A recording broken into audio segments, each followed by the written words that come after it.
Muy buenos días. Os hablamos desde Nunsis. Soy José Vilar, el director de operaciones de Nunsis. Y lo que voy a presentaros hoy, voy a exponeros mi tesis de que para liberar el potencial de transformación de las tecnologías de la información, es decir, para realizar una verdadera transformación digital, lo que debemos hacer realmente es una transformación cultural. Y que esa transformación cultural tiene que estar basada en los preceptos, en los principios de la filosofía basadas en la agilidad. En realidad, esa sería mi tesis débil. La tesis fuerte es que la verdadera transformación, la transformación real de la organización, está en la propia transformación cultural.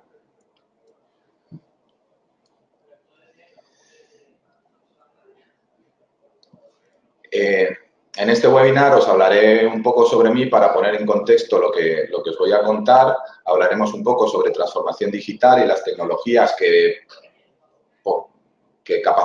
nos capacitan, que nos ayudan, que son palanca de esa transformación digital, las dificultades que nos encontramos para implantarla y algunos principios que desde mi punto de vista tenemos que adoptar para que la transformación digital sea un éxito. Sobre mí, aunque me gusta el conocimiento aplicado, podemos decir que soy reduccionista. Ya desde pequeño, mi madre se hartaba de que le estuviera preguntando ¿y això per qué? ¿Y això per qué? ¿Y per qué? Que es repetidamente llegar hasta la última causa, ¿no? de lo que me estaban intentando explicar. Aunque soy reduccionista, bueno, digamos que ese enfoque reduccionista, cuando tuve que elegir una carrera, me llevó a mirar la física, ¿no? Que está un poco detrás de todo. Lo que pasa es que quizá en aquel momento la física, salvo que fueras un genio y yo no lo era, pues parecía que te limitaba bastante en el ámbito laboral. Y la informática en aquel momento acababa de aparecer en Valencia y me pareció una buena opción. La verdad es que no me puedo quejar.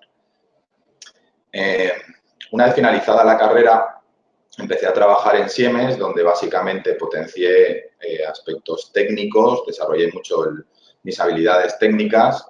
En la carrera me habían dado unas habilidades desde un punto de vista muy teórica. Yo no había entrado en informática como una vocación y, por tanto, pues prácticamente empecé a informática sin saber programar.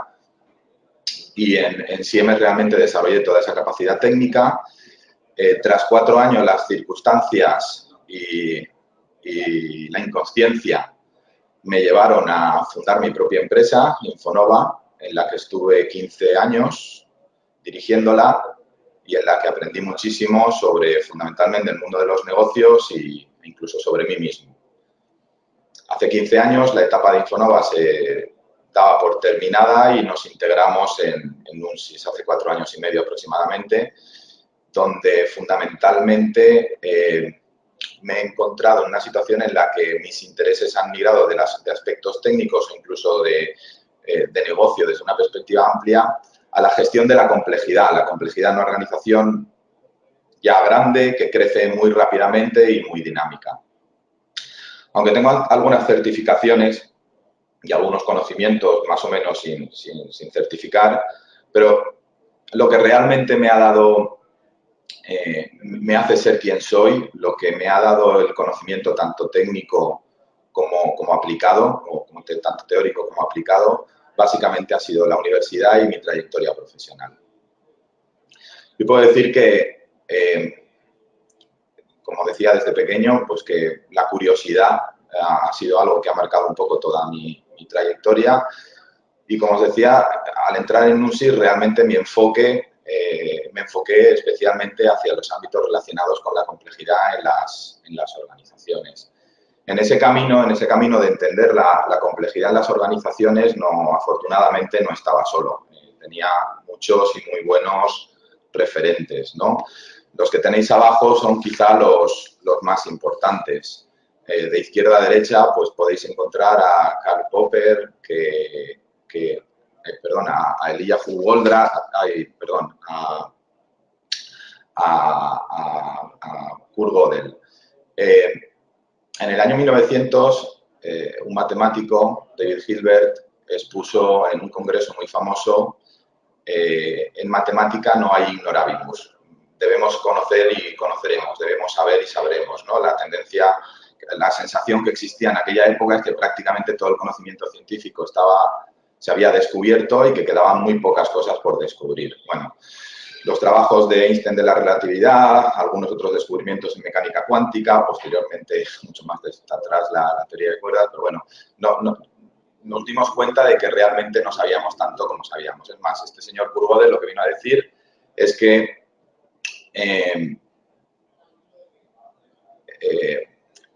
lo que nos vino a explicar es que hay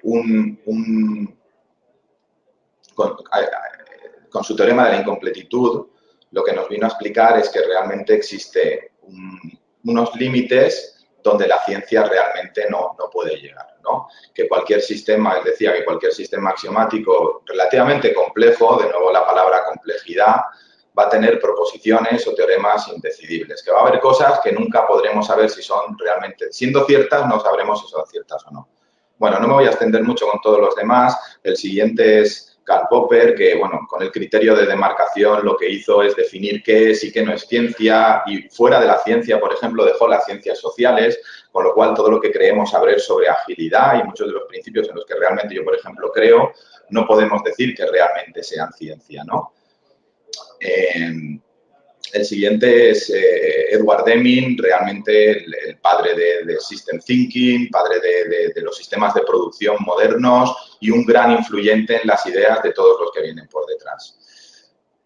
El siguiente que tenemos es Eliyahu Goldratt, el ideólogo de la teoría de las restricciones y para mí un referente muy importante, autor de La Meta, el libro que la mayoría de vosotros conoceréis, pero también de otros libros como Cadena Crítica y de algún audiolibro como Beyond the Goal, ¿vale? En el que se exponen algunas ideas como que tienen que ver cómo el comportamiento individual, las reglas que le damos a una organización determinan cómo se va a organizar,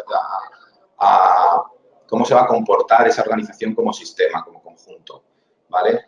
El siguiente es Murray Gell-Mann, Premio Nobel de Física, co-descubridor del quark, pero también desde hace ya muchos años muy interesado en todos los temas de complejidad desde el Instituto de Santa Fe.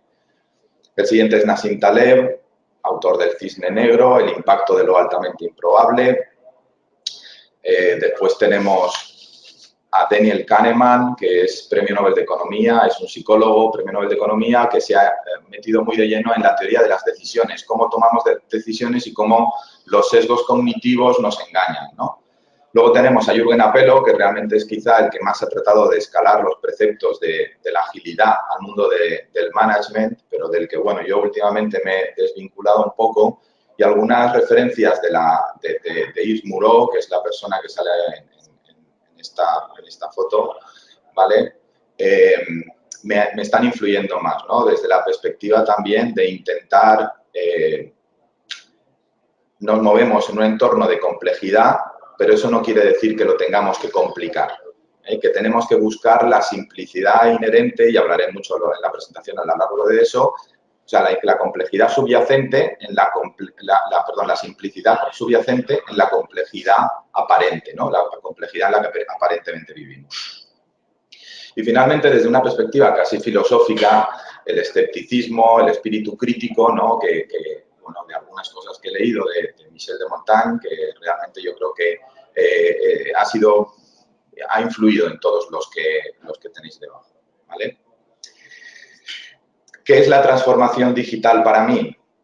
Ya veréis, porque esto es importante a la hora de determinar por qué llego a la propuesta que os hago, ¿no? De que no existe una verdadera transformación digital si no hay una transformación cultural. Pues para mí una empresa que está digitalmente transformada es aquella que es capaz de aprovechar, de extraer, de liberar el potencial, el poder que tienen las tecnologías de la información, las actuales y las que están por venir, ¿vale? Y de los datos que conseguimos generar a través de ellas, a través de la ingesta de datos que nos permiten estas nuevas tecnologías y que nos permiten hacerlo a lo largo de toda la cadena de valor y nos ayudan a convertirlo en ventajas competitivas. Si os dais cuenta, muchas de las cosas que estoy diciendo en esa definición tienen más que ver con con qué estructura mental abordamos la integración de las tecnologías de información en las organizaciones, que con tener las competencias técnicas para poder adoptarlas, ¿vale? Fijaos en el último punto, lo que os vengo a decir es que las empresas que tienen éxito en esa transformación digital son las que tienen el espíritu emprendedor, que tienen iniciativa, que se olvidan de sus prejuicios y que tienen la agilidad, la adaptabilidad y la velocidad en la incorporación de esas tecnologías y el valor para cambiar las reglas que impiden que las tecnologías liberen su potencial. Antes de pasar a ver las tecnologías en sí, os comento un poco la metodología de evaluación. Una metodología de evaluación que podéis seguir para evaluar si una tecnología realmente os va a aportar o no os va a aportar valor, ¿vale? Esta evaluación en realidad está extraída en parte de alguna de las cosas que dice el señor Goldratt en Más allá de la meta, ¿vale?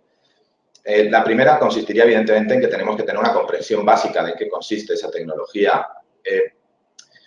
No podemos realmente aplicarla o entender cuál es su poder si no sabemos en qué consiste. Esto es quizá un trabajo técnico, pero es importante tenerlo, ¿vale? Luego es importante reconocer, y ahí ya los técnicos a veces ya no consiguen llegar a alcanzarlo, cuál es el verdadero poder, cuál es el potencial de transformación que tiene esa tecnología, ¿vale? Y qué limitación de la organización, de mi organización, ahí ya podemos hablar en particular, consigue eliminar o reducir y qué capacidad de la organización consigue amplificar de manera que el negocio, que el valor entregado al cliente, que la rentabilidad se vea beneficiada. El tercer punto para mí es el más importante, porque no basta con conocer cuál es el verdadero potencial de la tecnología, ni en general, ni aplicado a mi empresa, sino que necesito saber qué impedimentos me voy a encontrar para poder aplicarla. ¿Cuáles son las reglas que debo romper? ¿Qué estamos haciendo en la organización que va a impedir que esta o cualquier tecnología innovadora despliegue todo su potencial? E incluso veremos en algún caso qué errores se suelen cometer a la hora de aplicarla. Pero claro, si cambio de paradigma, si elimino algunas reglas, debo utilizar otras en su lugar. No basta con decir cómo no hacer las cosas, sino que decir cómo sí hacerlas, ¿vale? Entonces, veremos cómo intentando utilizar unas reglas simples, intento cambiar ese paradigma y utilizar un nuevo paradigma en el que esa tecnología consiga desplegar todo su potencial. Y finalmente, evidentemente, tenemos que tener en consideración el factor precio, el factor económico, pero no solo desde una perspectiva de la integración inicial, sino el TCO, el coste total de la propiedad. ¿Cuál es el coste no solamente de incorporar, sino de gestionar el cambio y de mantener esa tecnología? Y, evidentemente, todo ese coste en relación a los beneficios que aporta mi organización. En cuanto a las tecnologías disruptivas, veremos alguna, pasaremos muy por encima por ellas, ¿vale? Pero sí que me gustaría hacer hincapié en que realmente las tecnologías, para ser disruptivas, no tienen que tener aspectos tecnológicos realmente impactantes. No nos tenemos que dejar llevar por las modas o por lo que suena bien o por lo que está haciendo otra gente o por lo que tecnológicamente nosotros, los técnicos, que somos muy dados a utilizar palabras que se ponen de moda, no necesariamente esas tecnologías que suenan bien son las que realmente tienen mayor impacto en mi organización. Os pongo el ejemplo, evidentemente, de la rueda, no es un ejemplo muy imaginativo, pero sí que es un ejemplo de cómo una tecnología que en principio puede parecer muy simple ya ha llegado hasta nuestros días y sigue teniendo un impacto en la sociedad, ¿vale? Bueno, las tecnologías que vamos a ver, empezamos por Internet de las cosas, ¿vale? No voy a entrar en detalle en muchas de ellas. Básicamente, lo que intento deciros es en qué consiste esa tecnología, para qué sirve, cuáles son los errores y barreras y cómo utilizarla. En todo aquello en lo que no entre en profundidad, lo podréis encontrar en un artículo que escribiré alrededor de todas estas ideas y que publicaremos en su momento, ¿vale? En cuanto a Internet de las cosas, Internet of Things, realmente, pues, ¿qué es? Pues una tecnología que posibilita la captura de eventos del mundo real. Pues, fundamentalmente a través de sensores, todas la conocéis realmente. Pero ¿para qué la tenemos que utilizar? Pues bueno, desde mi punto de vista, dos cosas son el potencial que tiene esa tecnología.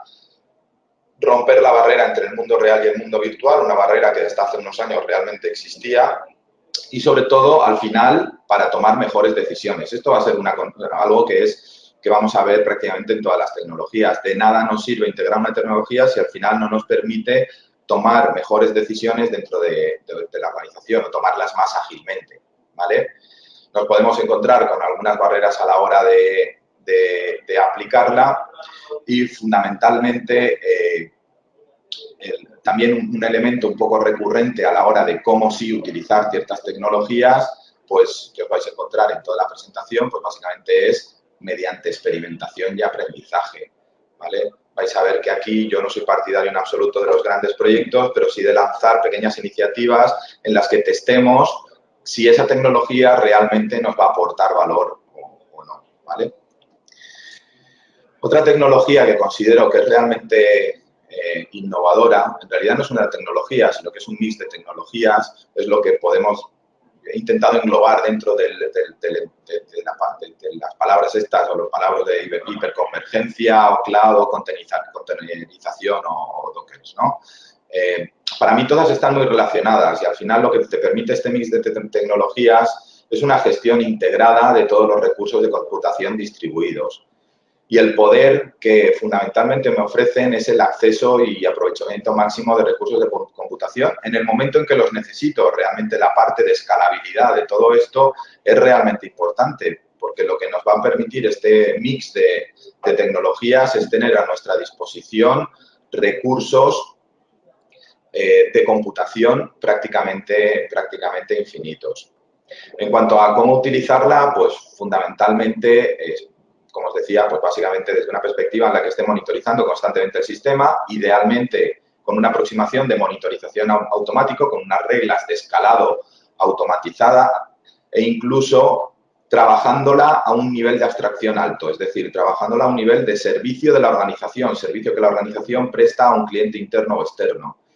De manera que a esos servicios le podemos definir unas condiciones de servicio, le podemos definir unos SLAs y podemos aplicar unas reglas que nos permitan garantizar los recursos de computación necesarios para cumplir esas condiciones de servicio, ¿vale?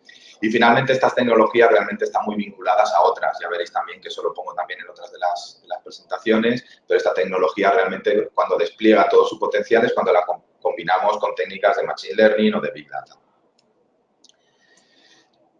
En cuanto a quizá la más conocida, la más de moda, el hype más importante, que es el de Big Data, la diferencia con la anterior es que Big Data lo que nos ofrece es la capacidad de procesamiento, ¿vale?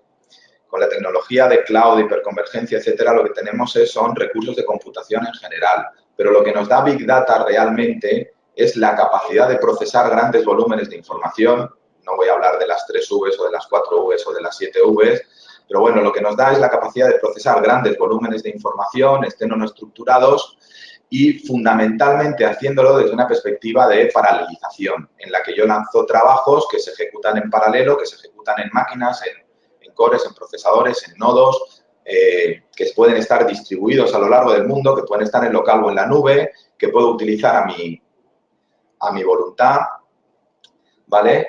Y que me permite obtener información que de otro modo no la tendría disponible. Por lo tanto, lo que me permite, el para qué sirve, es para integrar en la toma de decisiones información que hasta ahora era prácticamente imposible de tratar.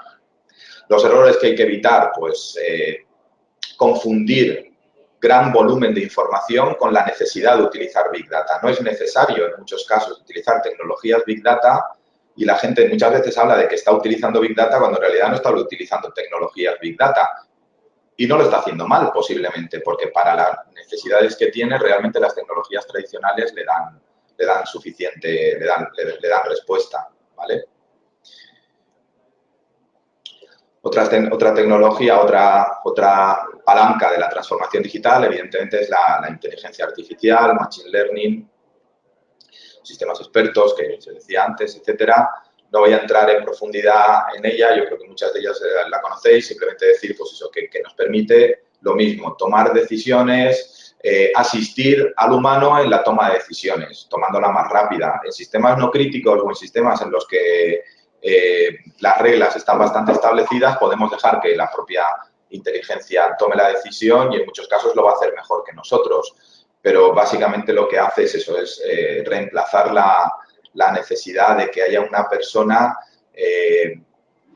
o de que tengamos en un escenario en el que no podemos aplicar unas reglas preestablecidas, que tengamos un sistema que es capaz de tomar una decisión, un subóptimo adecuado y que además va aprendiendo con el paso del tiempo. Esta es una tecnología que a mí me gusta mucho, pero que describiré en mayor profundidad en el artículo o en la serie de artículos que escribiremos, que son los buses de integración, los buses de eventos, las plataformas de orquestación, todo lo que nos permite realizar una integración horizontal y que tiene un poder de transformación brutal dentro de la organización porque nos permite de verdad romper los silos, eliminar las barreras entre departamentos, entre áreas y que le permite que los datos que son relevantes en un extremo de la organización y que están generados en el otro extremo estén disponibles. ¿Vale? Me extenderé, como decía, en ello más en la presentación. Y de Industria 4.0, pues poco más puedo decir de lo que ya se ha dicho, de todo lo que hayáis oído. Básicamente estamos hablando de digitalización, entre comillas, de las fábricas y de el potencial que fundamentalmente ofrecen es la agilidad en la producción y realizar una gestión integrada de la producción. La producción era como un sistema aislado dentro de la empresa. Bueno, lo que estamos haciendo es integrarla dentro de lo que es la gestión de la propia organización. Estas serían otras tecnologías disruptivas, evidentemente no da tiempo a entrar en todas ellas, pero sí que es importante que pensemos en ella. No recuerdo de quién es la cita, pero decía algo así como que la ciencia es pensar sobre el mundo a la manera griega, es decir, de una manera escéptica y crítica, y yo lo que os diría que penséis en estas tecnologías, que pensemos en los negocios a la manera griega, que seamos escépticos y críticos, que estemos abiertos a la incorporación de esas tecnologías, pero que analicemos cuál es el valor real que nos ofrecen. En cuanto a los factores limitantes, aquí tenéis algunos. Me voy a centrar en el último, ¿vale? En las organizaciones, en las dificultades que nos encontramos en organizaciones que son demasiado rígidas o demasiado caóticas para integrar esas tecnologías. Podemos pensar que en el punto medio entre el caos y el orden encontramos el mundo, la situación ideal, ¿no? Un espacio para la agilidad en la que las empresas pueden encontrar su máximo grado de eficiencia. Esto es una representación gráfica gráfica y estética, ¿no? De un agujero negro. Yo lo utilizo muchas veces para decir que es en el límite del caos, en realidad, donde podemos encontrar los comportamientos más complejos. Es decir, no es en el término medio, sino que tenemos que ir lo más cercano al caos para encontrar ese punto de agilidad donde se van a dar los comportamientos más complejos, ¿vale? Como digo en esta presentación, el exceso de estructura inmoviliza, la falta de ella imposibilita la acción, ¿no? Es justo en el borde del caos cuando la gente tiene la libertad suficiente como para interpretar las reglas y aportar su visión personal de cómo tiene que entenderlas. Evidentemente tiene que haber unas reglas básicas para que exista una unidad de acción, pero las personas tienen que tener una libertad suficiente para hacer una interpretación personal de esas reglas y adaptarse a una realidad que ningún procedimiento va a poder recoger en su totalidad.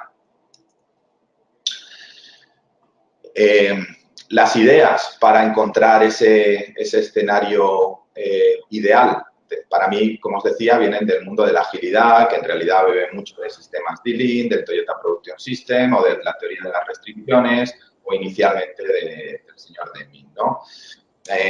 Para mí, algunos aspectos clave que tiene que entender toda la organización, no solamente los altos directivos, es entender cómo entregamos valor a nuestros clientes. Eso es algo para mí muy importante.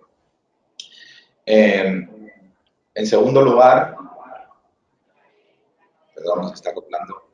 En segundo lugar, todo el mundo tiene que entender no solamente qué valor damos a nuestros clientes, sino cómo generamos el valor a lo largo de toda la cadena de producción. de ese valor, ¿vale?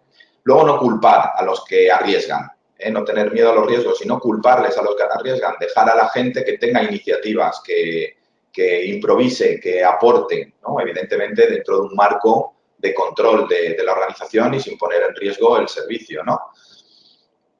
Luego, todo el mundo tiene que estar muy atento a que el sistema no pare, a la aportación, a que se continúe el flujo de aportación de valor desde el principio. Los ritmos son importantes dentro de una organización, ¿vale? Que sería la parte esta de ayudar a que el sistema fluya, pero en algún momento tenemos que introducir arritmias, ¿no? Que sería esa experimentación y probar experimentación y aprendizaje.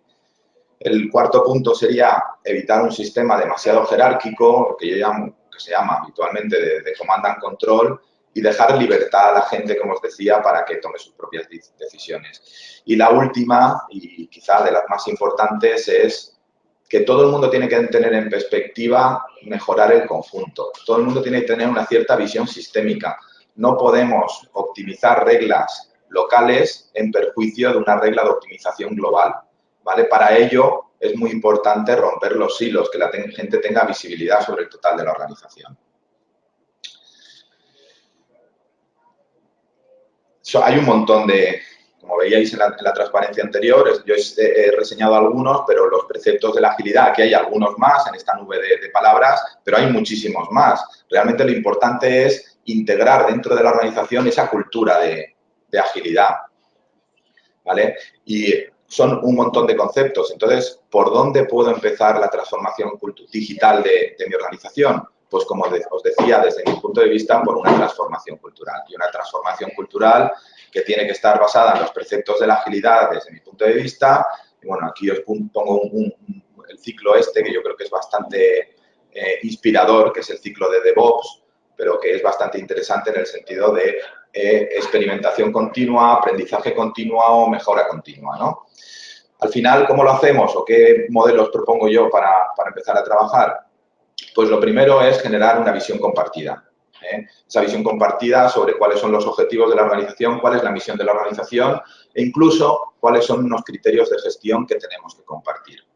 Porque esos criterios de gestión son los que realmente nos van a permitir que cuando la situación no se adapte a los procedimientos, que cuando nos encontremos con el pie cambiado, que cuando alguien se encuentre en una situación que nadie había pensado antes cómo resolver, pueda acogerse a esos criterios de gestión y aportar una solución rápida, que en muchos casos va a ser mucho más importante que aportar la mejor solución, ¿vale?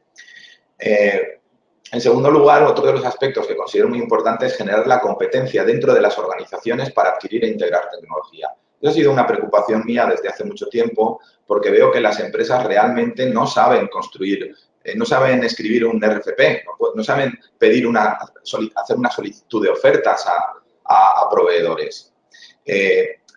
Yo pongo el ejemplo muchas veces de que muchas veces lo que hacen las empresas es pedir una solución concreta, cuando lo que tienen que hacer es exponer al mercado de proveedores de soluciones TIC, cuál es la problemática que tienen en su organización y que seamos los proveedores los que les propongamos nuestras soluciones.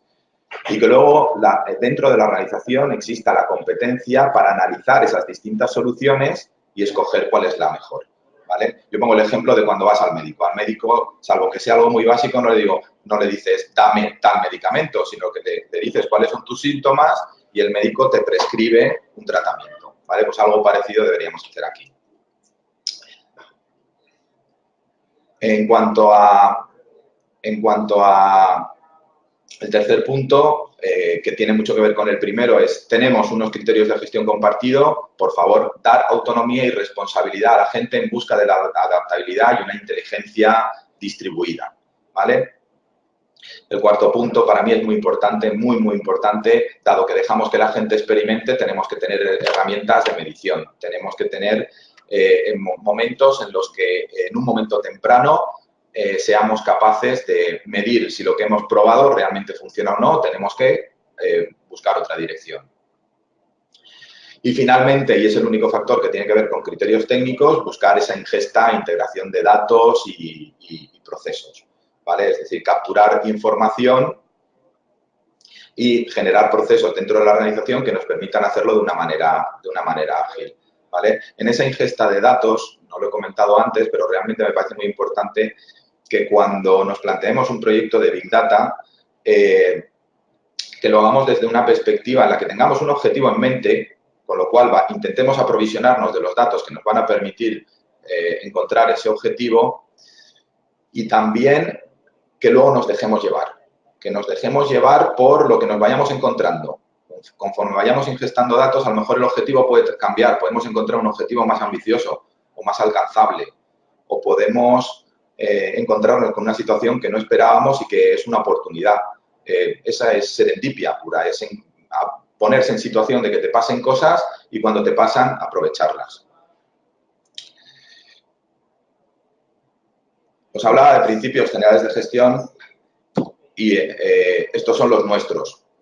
Son unos. En este momento son esos principios son los que rigen nuestros comportamientos, los que deben estar implícitos en todos los procedimientos de la organización, pero sobre todo en el comportamiento de la gente, ¿vale? Os quería leer una cosa que es, bueno, en realidad estos son algunos de los procedimientos, pero me parecen demasiados, o sea, algunos de los principios, pero me parecen demasiados. Si consiguiéramos reducir estos principios, conseguiríamos seguramente llegar a mayores cotas de complejidad, porque cuanta más restricciones, menos complejo es el comportamiento de la organización. Es verdad que podemos estar más cerca del caos, con lo cual mi idea inicialmente ha sido partir de unos principios más amplios y posteriormente intentar ir reduciéndolos. Al final, lo que estaba intentando deciros es que las tecnologías posibilitan una mayor descentralización, autonomía o inteligencia distribuida, a la vez que permiten un mejor uso y aportación de valor, a la vez que la autonomía, permite un mejor uso y aportación de valor de dichas tecnologías. Y lo que os pido es que no trabajéis en la complejidad aparente. Si nos enfrentamos a la complejidad de la organización, la complejidad nos va a desbordar. Tenemos que intentar buscar la causa última que está generando esa complejidad. Tenemos que cambiar los principios, las reglas que están generando un comportamiento complejo, en muchos casos no adecuado. Tenemos que encontrar la simplicidad subyacente y trabajar en ella, en lugar de dejarnos abrumar por la complejidad aparente, ¿no? Porque la verdadera transformación, como os decía al final, que es un poco la tesis con la que he iniciado la exposición, no es digital, para mí es cultural. Muchas gracias y si tenéis alguna pregunta. ¿Qué le recomendaría a una pyme que esté interesada en Big Data para aumentar su volumen de negocio? Lo primero que le preguntaría es por qué está interesada en Big Data. O sea, la reflexión que tenemos que hacer es cuál es el potencial, al final aplicar un poco la metodología que comentaba. ¿Cuál es el poder de esta tecnología? La capacidad de procesar grandes volúmenes de información en un tiempo razonable. En muchos casos no en tiempo real, pero lo que llamamos near real time, cerca del tiempo real. Entonces, el poder de esa tecnología es esta. Estamos en ese escenario.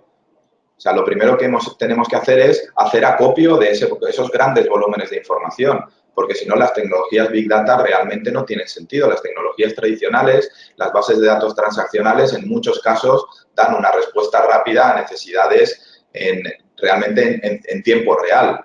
Las tecnologías Big Data en muchos casos van a estar cerca de tiempo real, pero no van a estar en tiempo real en muchos casos. Y desde luego lo que necesitamos para extraer todo su potencial es tener ese gran volumen de información y tener un escenario de aplicación. No hemos hablado de sistemas complejos adaptativos, no hemos hablado de muchas cosas que ponen en contexto cuando realmente la tecnología aporta su máximo valor. No hemos hablado de sistemas de problemas NP completos en los que habría que ver realmente si las tecnologías Big Data realmente son capaces de aportar valor o no.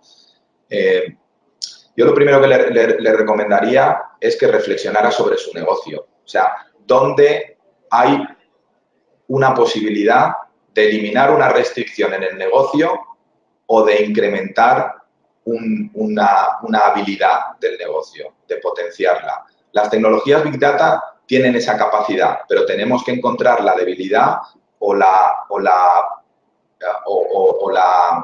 el poder o la habilidad que tiene la organización y que queremos amplificar. Si no encontramos el ámbito de aplicación, realmente lo que vamos a hacer va a ser difícil, ¿no? De todas formas, como os decía, objetivo en mente. A partir de ese momento, integramos información que pensamos que va en línea de conseguir ese objetivo y estamos abiertos a encontrar esos nuevos objetivos, ¿vale? Experimentación y aprendizaje, pruebas de concepto, pilotos, laboratorios, hay que probar. Y luego es muy importante también en el tema de Big Data dejarse asesorar o comprender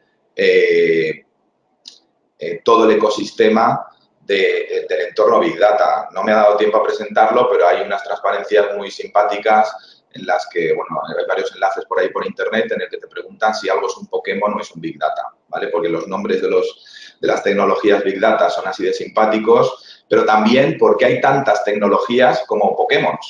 Entonces, ¿qué tecnología hay que utilizar en cada caso particular? Pues no es sencillo realmente. Entonces, es importante tener un cierto criterio para saber qué tecnología utilizar. Bueno, con esto terminamos el webinar de hoy. Muchas gracias por vuestra atención. Os remito al futuro artículo y en cualquier caso, si tenéis alguna pregunta más, pues os daremos canales para recibirlas. Gracias.